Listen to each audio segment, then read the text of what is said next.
I'm the co-founder of Three Ships. We're a line of natural skincare products based here out of Toronto. And my co-founder Connie and I got started when we were actually fresh out of school. I was a recent graduate of University of Toronto down the road from here. I did my degree there in chemical engineering. Connie went to Queen's for commerce.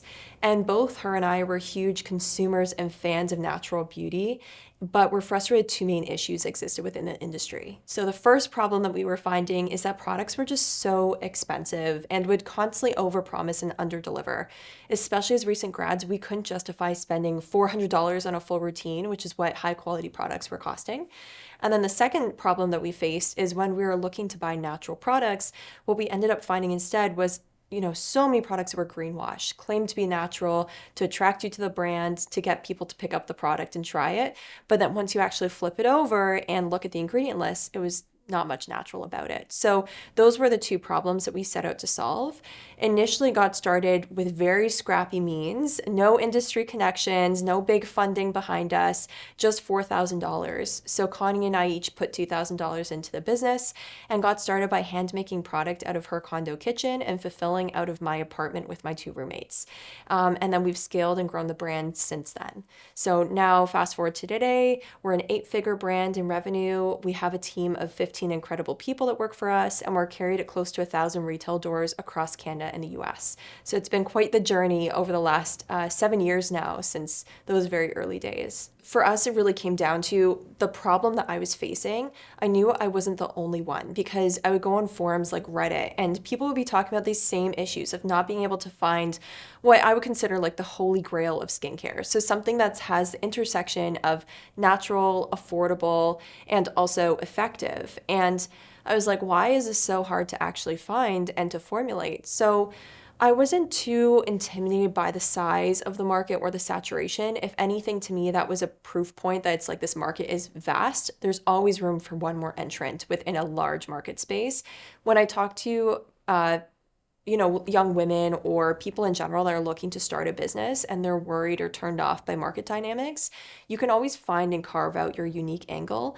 And those are things that often can't be replicated by the big guys. So what we've focused on instead is having a really close community-driven relationship with our customers. Again, this is something that Procter & Gamble or Estee Lauder at their like billions of dollars of scale still can't replicate. They can't be close to the consumer as we can as young women and as founders that are really in it every single day. We relate better to our existing audience, and we really saw that as a unique value proposition, a competitive angle.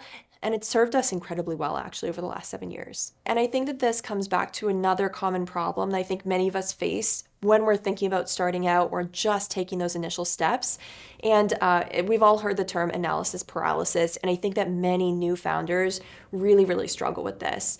So my advice is always launch your first product as quickly to market as you can. In many ways, if you look back at that first product or first iteration of your brand or company and you're not at least somewhat embarrassed by it, you probably launched too late. And this is actually a piece of advice that Reid Hoffman, the founder of LinkedIn, gives on many of his podcasts as well. So the sooner that you launch, the sooner that you can start getting that feedback from customers in market, which, like you said, is ultimately the best feedback that you can get as a founder or business owner, and the sooner that you can iterate. So in those early stages, launch, be really, really like ear to the ground, read every single review that comes in. We would literally even call customers on the phone in those early stages and talk to them, be like, what other products do you use? Why did you decide to try us? Like, what do you like about the product? What do you not like about the product? Even now, our product development is still driven by our customers. So we ask our community, what do you want to see us launch next? What's missing in your skincare routine? And then we even involve, we call them our pre-production sample test group of 50 of our most loyal fanatic customers that have signed up to be kind of like little guinea pigs for new products that come out. And they get a 2-week supply. And then we put them through this rigorous questionnaire afterwards before we actually validate and approve the product to go on to the next stages of development. And the insights that we've gained from that small group of customers, and again, this is not something that you need a lot of money to do. It's literally a Google form that we're sending out to people to fill out.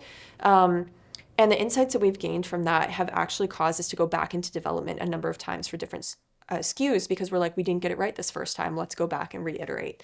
So customers are incredibly important. It's an exciting thing to have a brand or a company reach out and be like, I want to hear from you, Tiffany specifically, and you're getting to help shape the future of Three Ships and what our products look like. And this is this exclusive group. It's only invite driven. Like, that's an exciting message to get from a brand, especially a brand that you're already involved with. So if you can drive home the fact that this is exclusive as much as possible when you're reaching out to those customers, and understand, help them to understand that it's truly a one-to-one communication. It's not that you're sending out a massive email blast. That's something that's really helpful if you're struggling to get engagement from your customers. For me, how Connie and I met is I had run 2 businesses while I was in school. One of them was solo, and I really struggled to be a solo entrepreneur. I always say that I have so much respect for the founders that can do it. I knew that was not for me. I felt very isolated, very alone, felt like I didn't have anyone to balance me out on the days that ultimately I felt down or overwhelmed or uncertain about what the next steps were. And so for this company, I knew I wanted that partner in crime. And I started talking to as many of my friends and family members in my network as I could about my idea. This is actually a great thing to do. A lot of people don't talk about their new idea because they're scared that someone's going to steal it. No one is going to steal your idea. Don't talk to competitors, of course, or people that are already in your space, probably.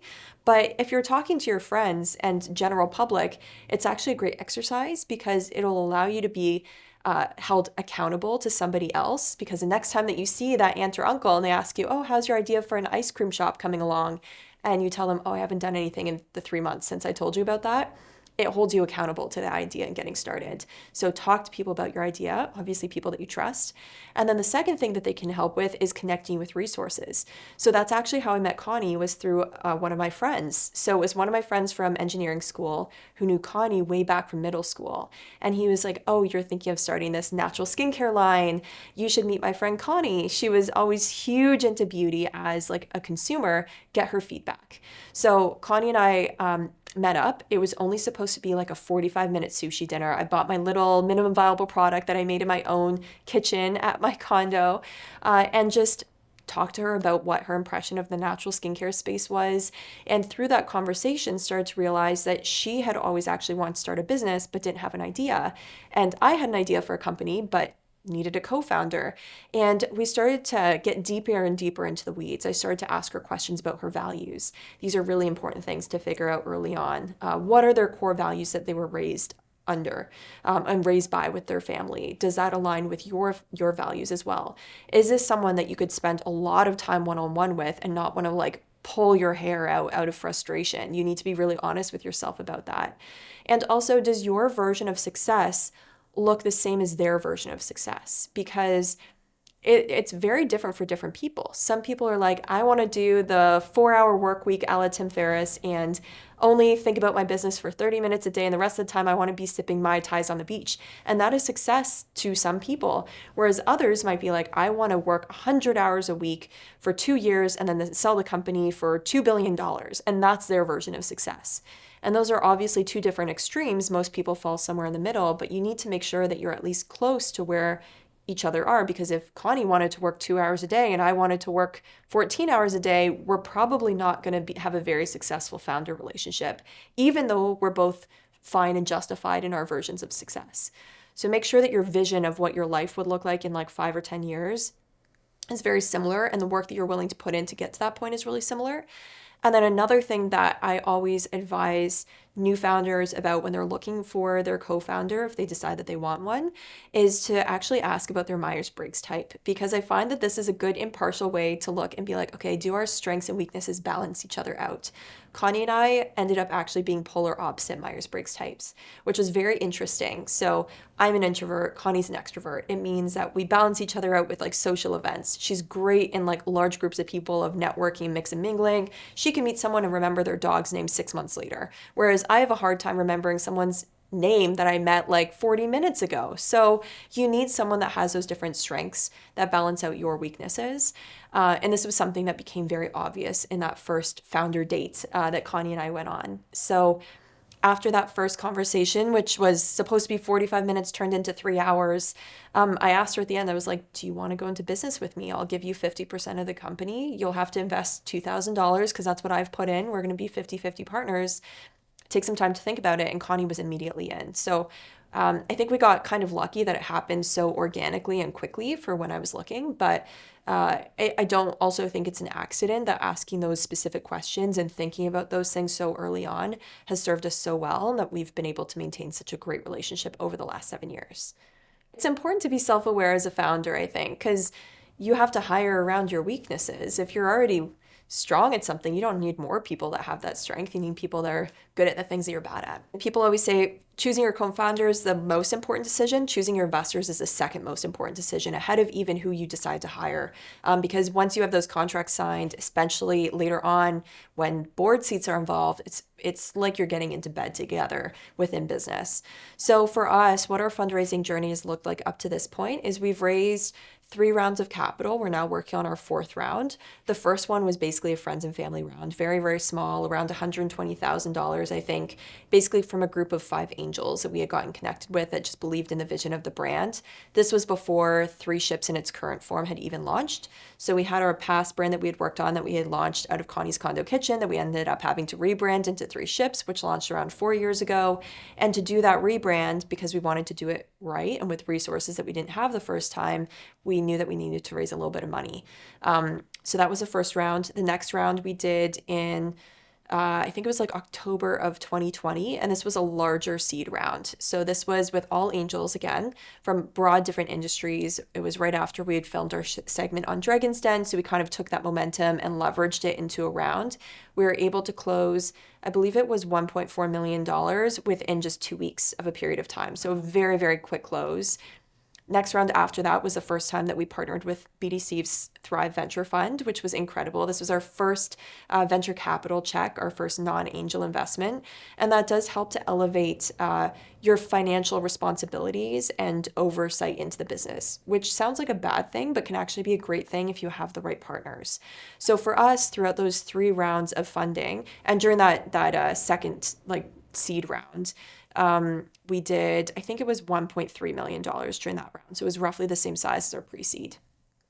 So one of the things that we always looked for whenever we were having conversations with these investors was just their attitude towards the business. Are they very aggressively asking us like, okay, well, when are you exiting? Like, what's next after this? Like, if they're really wanting specific, definite answers to those questions, that to us was a bit of a warning sign because we're still an early stage business. I can't guarantee to you that we're going to sell in any period of time and for what amount. And if that is someone's main thing that they care about, it's probably going to be a misalignment of what this relationship needs to look like.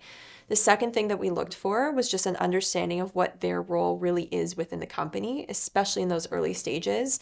We looked for most investors, especially angels, that had experience but were relatively hands-off, that viewed themselves as resources and coaches, but not founders within the business. So they weren't people that were trying to change direction of the business. They weren't people that were telling us, you're in completely the wrong segment. You need to launch XYZ product instead, and telling us, kind of talking from their soapbox, even though we're the ones that are in it every day. You want investors that are very humble, that will still give you the respect as the experienced founder, will give you coaching and guidance, but won't tell you this is what you have to do. And usually those warning signs actually do come up very early in conversations. And then, of course, this can kind of be summarized up into just founder awareness and founder compassion, that they understand the challenges that come with being a founder. It's a very difficult job, and they're along for the ride with you as an individual as much as they are for the financial benefits, that they know that all this could go to zero, and if they still had a good time watching your journey, then that's what success looks like for them. So we wanted people that were very founder empathetic. Thrive especially has been amazing. We've heard so many horror stories about venture capital, and so many people have told us, like, don't ever raise venture capital for as long as you possibly can.